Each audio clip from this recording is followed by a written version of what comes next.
బలం బలహీనత. దశరథము తన తోటలో కలుపు తీయడం, మొక్కలు నాటడం వంటి పనులు చేస్తున్నాడు. అతని 12 ఏళ్ల కొడుకు రాము కూడా తనకు తోచిన పనులు చేస్తూ తండ్రికి సాయం చేస్తున్నాడు. దశరథం తోటలోని పనిచేస్తున్న రాము వైపు చూసి, రాము, నీ ప్రక్కన ఒక రాయి తొలగించు, మనం అక్కడ ఒక మంచి చెట్టును నాటుదాం అన్నాడు. రాము వెంటనే ఆ రాయిని తొలగించేందుకు ప్రయత్నించాడు. కానీ అది అంగుళం కూడా కదలలేదు. నాన్న, ఈ రాయి చాలా బలంగా పాతుకుపోయింది, దీన్ని తొలగించడం నా వల్ల కావట్లేదు గట్టిగా అరిచాడు.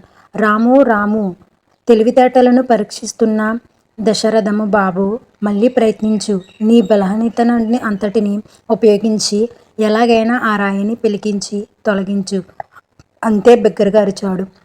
ఎంత బలంగా ప్రయత్నించినా ఆ రాయి కదలకపోవడం రాము ఇంకా భరించలేనక బిగ్గరగా ఏడవడం మొదలుపెట్టాడు.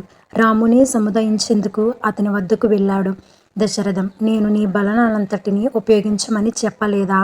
ప్రశ్నించాడు దశరథం. ఏడుస్తూనే రాము, అవును నాన్న, కానీ నేను నా శక్తి మేరకు ప్రయత్నించాను, కానీ రాయి కనీసం కదలడం కూడా లేదు అని చెప్పాడు.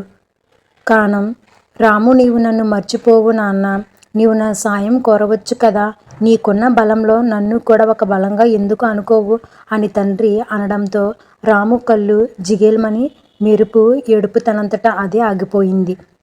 తండ్రి సాయంతో ఆ రాయిని సులభంగా పెలికించిన రాము అక్కడ ఒక చక్కని మామిడి మొక్కను నాటాడు. ఈ వీడియో నచ్చినట్లయితే లైక్ చేయండి, షేర్ చేయండి. ఇటువంటి వీడియోస్ కోసం మన ఛానల్ని సబ్స్క్రైబ్ చేయండి. Thank you friends.